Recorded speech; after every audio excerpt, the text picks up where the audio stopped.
Bien, habíamos planeado con la doctora Robles hablar hoy de epilepsia. Nosotros vamos a hablar de epilepsia, pero yo quiero un regalito primero, doctora.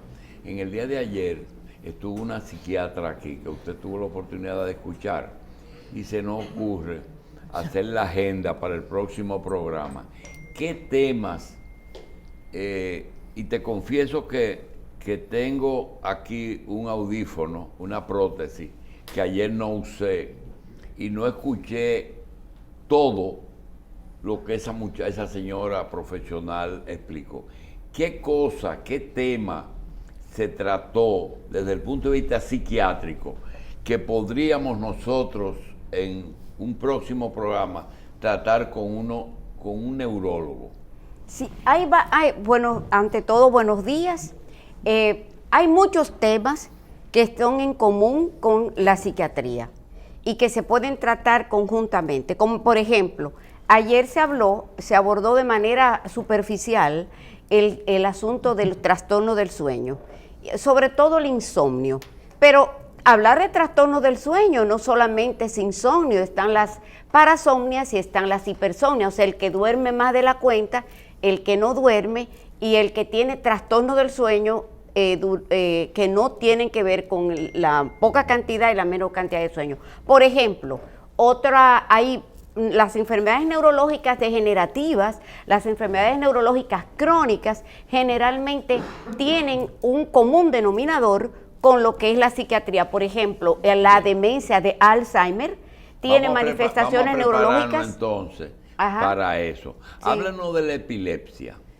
¿Y qué usted quiere saber de la epilepsia? Yo quiero saber de la epilepsia. Primero, a veces uno se lee la Biblia y ve, por ejemplo, el caso de los endemoniados, sí, que posiblemente sean los locos de antes, es decir, la gente que eran poco, no había tratamiento psiquiátrico y entonces se desbordaban sus actuaciones, o aparecen los que caían y botaban espuma por la boca, y eso no era más que epilepsia.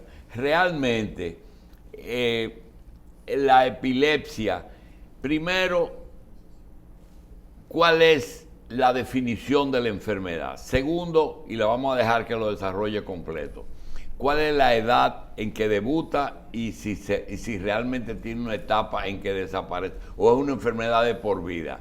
¿Cuál es el daño cerebral que produce esa enfermedad?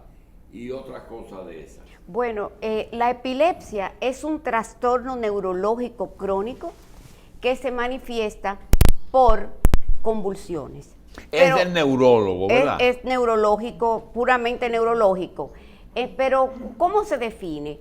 Es el desarrollo de una actividad eléctrica cerebral anormal de un grupo de neuronas que se descargan al mismo tiempo. Pero hay otra definición mucho más moderna que incluye, además de lo que ocurre, que es una descarga excesiva, simétrica, sincrónica de las neuronas de una parte del cerebro cuando es focal. Actividad eléctrica del cerebro. Del cerebro. Doctora, el corazón tiene una actividad eléctrica y una actividad sanguínea, es decir, que no vascular. Tiene... Sí, vascular. El cerebro es igual, tiene una actividad que vascular y una eléctrica. Es que la forma en que los órganos se comunican, las células entre sí, es a través de transmisores químicos, de neurotransmisores. En el cerebro las neuronas es la unidad funcional y se comunica una con otra a través del axón, dendritas, a través de sustancias químicas. ¿Qué es lo que ocurre? Cuando se activa un potencial de acción que tiene que ver con los electrolitos, o sea, que tiene que ver con el sodio, cuando el sodio entra dentro de la célula, ocurre un fenómeno que se llama despolarización, que eso se traduce como una actividad eléctrica cerebral. Normalmente eso funciona de manera adecuada, de manera fisiológica, pero por alguna razón que hay un cambio en el medio interno, en el ambiente de la célula, eso se puede alterar, entonces eso puede manifestarse con convulsiones. Pero déjame decirte La epilepsia también es la predisposición que puede tener un individuo a desarrollar convulsiones. Pero en esto es muy importante clasificarlas en dos grandes grupos. Hay un intento brutal de nosotros querer ponernos todos de acuerdo, por eso surgen las clasificaciones, y la Liga Internacional en contra de la Epilepsia hace una clasificación que tiene que ver con muchos factores. O sea, primero, el origen, si es idiopática, o sea que no tiene una causa, o si es secundaria a otra cosa, o a otra entidad, o a otra patología, o a otra condición médica. O bien si es focal, cuando el problema ocurre en un solo sitio del cerebro, o sea, en un grupo de neuronas parciales o localizadas, o si se descargan los dos cerebros al mismo tiempo, si se descargan los dos hemisferios al mismo tiempo, entonces hablamos de epilepsia generalizada.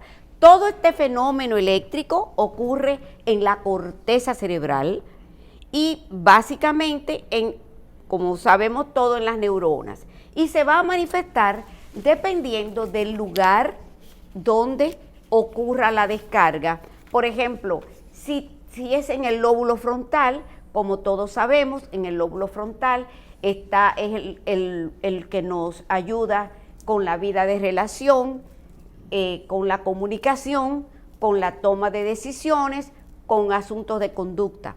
Si es más atrás en el lóbulo parietal, las manifestaciones clínicas serán de tipo táctil o sensitivas. Si por ejemplo es en la parte posterior del cerebro, donde está el lóbulo occipital, posiblemente vamos a ver manifestaciones clínicas que tienen que ver con la visión. Y si es, por ejemplo, en otro lóbulo, en el lóbulo temporal, podemos se puede manifestar, dependiendo si es en la parte superior anterior, podemos tener problemas de la audición y por el contrario, dependiendo de la localización del lóbulo temporal, podemos tener otro tipo de problemas. Esos son lugares, o sea, formas de manifestación de la crisis o secuelas de la crisis. Dependiendo, secuelas no. Un ataque de epilepsia puede darle a uno, no solamente con convulsiones, sino con el fallo de algunos de esos lugares, de algunos de esos órganos que, dependiendo del lugar del cerebro. Entonces, cada vez que tienes una crisis se pierden muchas neuronas. Doctora, ¿el origen es genético? Sí. Bueno. La causa La causa, por ejemplo, la mayoría, cuando nosotros decimos que los dos grandes grupos de epilepsia son la idiopática, es definitivamente que es presumiblemente o casi seguro que es de origen genético. O sea, cuando a una persona tiene una crisis convulsiva y no tiene una causa explicable, entonces nosotros eso ya está como tácito, que posiblemente tenga su origen genético. ¿Y cuáles pueden ser las causas explicables, justificadas, que te marquen que esa fue la causa? Cuando yo te digo origen o causa idiopática, es que no se conoce. ¿Y las otras cuando no es genética? Secundarias, o sea, una epilepsia secundaria, y todo va a depender, vamos a tomar en cuenta desde que el niño nace, para poderla clasificar y poder dejar un mejor mensaje. Por ejemplo, cuando tú tienes un niño, porque la epilepsia puede comenzar o las convulsiones desde el momento de que tú naces. Pero si tú tienes un niño que tiene convulsiones antes de los 3 meses, o sea, en el periodo neonatal, tú puedes ver y encontrar la causa más frecuente, tiene que ver con todo lo que ocurre alrededor de su nacimiento y sobre todo en el canal de parto. Puede ser, y la causa más frecuente es que ese niño fuera producto de una labor de parto prolongada y padeciera lo que nosotros le llamamos encefalopatía hipóxica isquémica. O sea que le falta, como dice la gente, le faltó un trabajo de parto prolongado. Puede que traumatice el cerebro. No, que le causa un poco de hipoxia. Y se queda para toda la vida. No le queda una secuela, porque todo lo que ocurra, doctor, en el periodo de 0 a 3 meses, ahí en ese periodo, primero 3 meses antes del nacimiento y después del nacimiento, todo cambio que ocurra puede dejar una secuela porque todavía ese niño está en una fase de diferenciación su cerebro y luego cualquier cosa que pueda ocurrir en esa fase del desarrollo puede dejar una cicatriz. Doctora Robles, Ajá. A veces nos atrevemos con usted a incursionar en otra especialidad y yo le quiero decir, si el parto fisiológico es el parto normal, que sí, sale por el canal del parto, lo que usted me está diciendo es que las cesáreas evitan que nazca, que se produzca un trauma. Pero una cesárea hecha a destiempo. También. También. No, doctor, porque un parto bien llevado, eso es natural. O sea, también cuando usted hace cesáreas en un momento que no tiene que hacerla, o usted me entiende, o sea, cuando yo quiero decir, no es que el canal de parto daña. Yo quiero decir, todo lo que puede ocurrir. El trabajo de parto. En el trabajo de parto. Pero que se supone, la mayoría de partos deberían ser fisiológicos y normales, y sobre todo si se llevó un control prenatal, que por eso es muy importante en la prevención, porque si tú sabes que esa madre no debe parir, sino debe ser elegible para una cesárea, entonces no la pongas a parir. Todavía en el siglo XX, hoy en el siglo XX, hay personas que no tocan un epiléptico que esté convulsionando y que esté con espumas en la boca, porque desconocen que eso no es más que la forma que se comporta la saliva cuando se expulsa en esa forma. Doctora, ¿a qué se debe las convulsiones y el estado que puede perfectamente ponerse de la mano y tocarlo y llevarlo a emergencia, hacerle? Pero ¿a qué se debe ese estado del epiléptico? No entiendo la pregunta, pero la voy a tratar. La pregunta es que aquí cae una persona con epilepsia y empieza a botar espuma por la boca y no le ponen la mano. Bueno, por ignorancia. Ahora, no debería. Porque creen que eso contamina. No, eso no es lo que ocurre. Lo que ocurre es que la gente comienza a sobretratar y a sobremanipular ese paciente. Y lo único que uno debemos hacer es sobre todo evitar que esa persona se golpee, estabilizarle la cabeza, quitar del lado de él todo lo que pueda, exacto, y si tiene un abrigo, si tiene una manta, lo que sea, ponérsela en el cuello. Lo que no se debe hacer es lo que normalmente la gente, que siempre ocurre uno que es médico o pseudomédico, es ponerle la tablilla en la boca. Eso lo hacen muchos paramédicos, eso está totalmente contraindicado, porque lo primero es que te puede romper el dedo tuyo. Y lo segundo, que el paciente puede romperlo, porque es cuando está en la fase tónica, con esa contracción sostenida, puede romper hasta dientes, puede hacer de todo. Entonces eso no se debe hacer y también hay muchos riesgos de aspiración. Entonces, en unas convulsiones epilépticas, nunca el paciente muere o puede llegar a morir, sin que haya golpes ni nada, sino por la convulsión misma. Bueno, existe lo que se llama muerte súbita por epilepsia, sudden.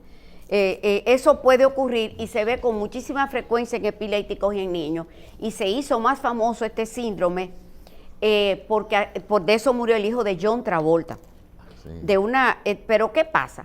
Una epilepsia, una convulsión aguda no debe durar más de 5 minutos. Bien. Si usted tiene espérese, doctor, si usted tiene una persona que dura más de 5 minutos y hasta 30, está en estatus epiléptico, y esa persona, si no descubrimos por qué está en ese estatus, si fue que tiene una hemorragia cerebral, si tiene una encefalopatía, si tiene lo que sea, esa persona puede morir. La frecuencia de los ataques, ¿de qué depende? Es decir, que sean más a menudo. O sea, todo va a depender primero del tipo de epilepsia, porque hay epilepsias. ¿Cuántos tipos hay? Muchos tipos, y todo va a depender de la edad, porque existe, como yo le iba diciendo, por supuesto, después de los 6 meses hay otro tipo, o sea, ¿qué tú pensar?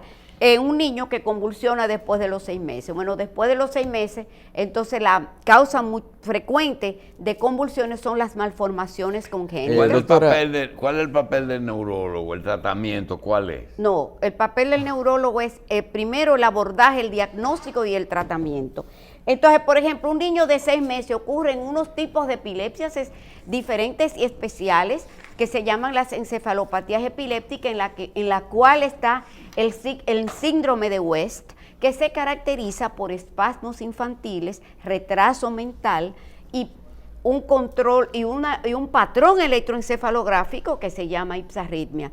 Ese tipo de epilepsia son lo que nosotros decimos epilepsias malignas, porque tienen un impacto brutal sobre el neurodesarrollo de esos niños. Luego tienes el síndrome de Lennox-Gastaut, que es lo mismo, espasmos infantiles, retraso mental y mucho impacto sobre el desarrollo. Cada uno de esos síndromes especiales que aparecen después de los 6 meses tienen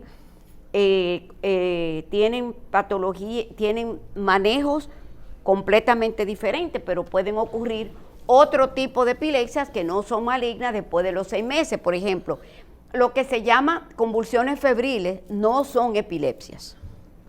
Un niño que convulsiona, se habla de convulsiones febriles hasta los 3 años. Otros dicen 5 años, pero hasta los 3 años. Pero la convulsión febril no es epilepsia y es generalmente condicionada por un gen que hace que codifica sí, pero se algo. confirma con el termómetro, es decir, Sí. una convulsión febril tiene 40 grados. ¿El epiléptico hace fiebre? No, pero tú puedes tener una convulsión asociada a epilepsia que no es lo mismo que convulsión Ya, febril. doctora. Porque tú puedes tener una meningitis. Porque tú Doctora, puedes tener una meningitis. pero con respecto a lo que usted decía hace un momento, con lo de, hay un mito que dice, póngale un pañuelo en la boca porque se puede tragar su propia lengua. Túmbalo, túmbalo, eso no va a ocurrir. Eso no es así. Entonces tú tienes Se que puede morir asfixiado. tratar de lateralizar la cabeza y tratar de que no broncoaspire, de que no aspire. Eso es lo que hay que hacer, mantener las vías respiratorias lo más permeable posible y sobre todo lateralizar la cabeza para que la saliva fluya. Doctor, ¿qué porcentaje de la población mundial tiene epilepsia? 50 millones de personas, pero en el mundo, más de 50, pero se dice que 1 por cada 100 tiene epilepsia. Un 1%. Sí, Doctor, sí. usted sí sabe. ¿Dónde usted aprendió tanto? No, doctor, yo creo que debo desaprender porque hay muchas cosas que han cambiado. Entonces, de eso se trata el aprendizaje. O Y le coge mucho tiempo actualizarse.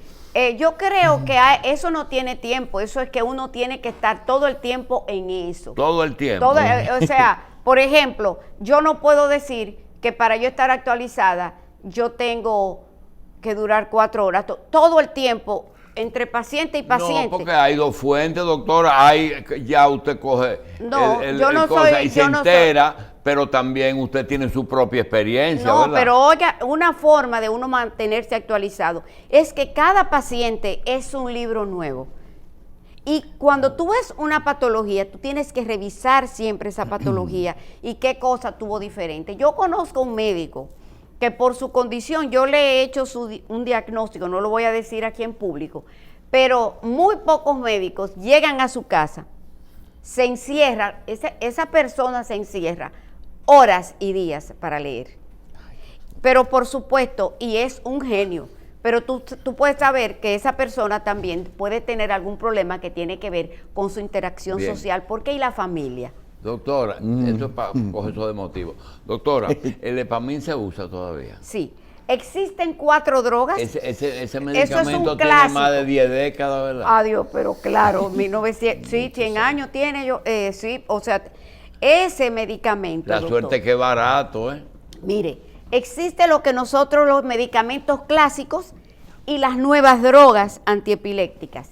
Y existen lo que se llaman en epilepsia para el tratamiento, lo que llamamos los 4 jinetes del apocalipsis. ¿Cuáles son? La fenitoína, la carbamazepina, el ácido valproico y el primero, el fenobarbital. Con esas 4 jinetes del apocalipsis, usted controla el 70% de las crisis. ¿Y el fenobarbital lo pone a dormir? El fenobarbital sí, produce somnolencia como efecto secundario. ¿Es una droga controlada? El fenobarbital sí es una droga controlada. Aquí. De esos 4, ¿cuáles necesitan receta como droga? Todos. Solamente solamente el fenobarbital. Pero ni la fenitoína, ni la carbamazepina, ni el ácido valproico. Luego ocurre y aparecen unas nuevas drogas. Y todo va a depender del mecanismo de acción de cada droga. Doctora, un enfermo o una persona que padezca epilepsia debe decirlo en el trabajo. Debe decirlo en el trabajo y debe decírselo si se va a casar, porque usted tiene que decirle a ese hombre, yo soy epiléptica, mi hija es epiléptica y usted va a cargar con los costes de ese medicamento posiblemente por toda la vida. La única prevención es el medicamento. Es porque la prevención... Los eventos tú no lo puedes calcular. Yo no debo de hacer tal actividad porque me puede... No. Además de los medicamentos, el estilo de vida. Además de los medicamentos, definitivamente el estilo de vida. Porque, por ejemplo, un epiléptico tiene que dormir bien. Un epiléptico no puede olvidar la medicación, que es la causa número 1 de que ocurran las crisis. Segundo, un epiléptico... ¿El estrés puede producir epilepsia? La hiperventilación, la deshidratación, las luces de las discotecas. Y enfermedades adicionales que pueden producir, por si ejemplo... hay fiebre y, por ejemplo, si un paciente epiléptico tiene un cuadro, como por ejemplo que condiciones fiebre o mucha deshidratación, eso puede predisponer a la crisis, pero la causa número 1 de que un paciente que esté tomando medicamentos tenga crisis es la falta de adherencia al tratamiento o que no beba la medicación. Doctora, como usted sabe tantas cosas, sal, azúcar y agua. Habló de deshidratación y habló de conexiones de Le voy a decir las 4 blancas, como dice el secretario de Salud Pública, dice Daniel, las 4 blancas. Daniel Rivera dice que sal, el azúcar, la harina y la cocaína. Por ejemplo, un epiléptico no puede utilizar las 4 blancas. Las 4 blancas, o sea, pero en sal, azúcar, harina y la cocaína. O no sea, debe usarla. No, el epiléptico debe, por supuesto, llevar un estilo de vida que lo condicione, pero él no lo dijo para epilepsia. Él no lo dijo para epilepsia, él lo dijo como para... Eso fue una conferencia en Santiago que nosotros... Bueno, pues yo estoy muy mal, porque yo tengo 3 de 4. De 4. Exacto. Pero mira, déjame decir... Una marihuanita medicinal, no. No, mira, yo tengo un paciente que va a mi consultorio y entonces yo le pregunto de sus hábitos tóxicos y le pregunto, ¿usted usa drogas? Me dice así, recreational. Recreativo. Recreational, o sea, que él utilizar un poco de cocaína los sábados. Eso los sábados, eso no es usar eso, y que eso es recreational. Tú sabes. Entonces hay otro tema que hablas tú, Michelle, y es que se dice mucho del tratamiento. Yo no sé, claro, usted no me ha preguntado del cannabis y la epilepsia. Ah, pero el cannabis eso es un motivo de otro. El cannabis es bueno para la epilepsia. Exacto, pero el cannabidol, una forma especial y una forma especial. No es fumándoselo. No, para nada, porque el cannabis tiene 2 formas, que el CBD y el THC. El CBD, que es el cannabidol, es el que es medicinal, y el THC... Que ya debieran aprobar eso aquí, porque aquí... Hay que tener, yo estoy de acuerdo, yo tengo varios pacientes... en el formato de medicinal, no en forma de cigarrillo, sí, ¿verdad? Pero si yo te cuento lo que hacen, tú no me lo vas a creer. No. Y el THC es el que tiene el compuesto activo, un compuesto activo que es el que se usa que usan los adictos. Tú sabes que eso hay que regularlo muy bien. Bastante bien, porque... Lo desbaratan y lo echan. Mira, yo quiero decirte que yo supe, hay dificultades cuando tú pides el cannabidol, que eso lo venden hasta por internet. Sí. Hay personas tan deshonestas que han comprado, por ejemplo, 100 frascos de cannabidol, lo botan y le echan el THC y ese es el que traen aquí. Eso es peligrosísimo. Sí, Doctora. pero hay casos, doctora, que hay que verlo porque, por ejemplo, aquí un niño puertorriqueño que tenía un tratamiento de cannabis para una enfermedad de 2 o 3 años y venía a la República Dominicana y era un tema el poder manejar Yo lo los conozco, medicamentos. ese paciente. ¿Eh? Yo lo conozco, yo lo he tratado hace muchos años.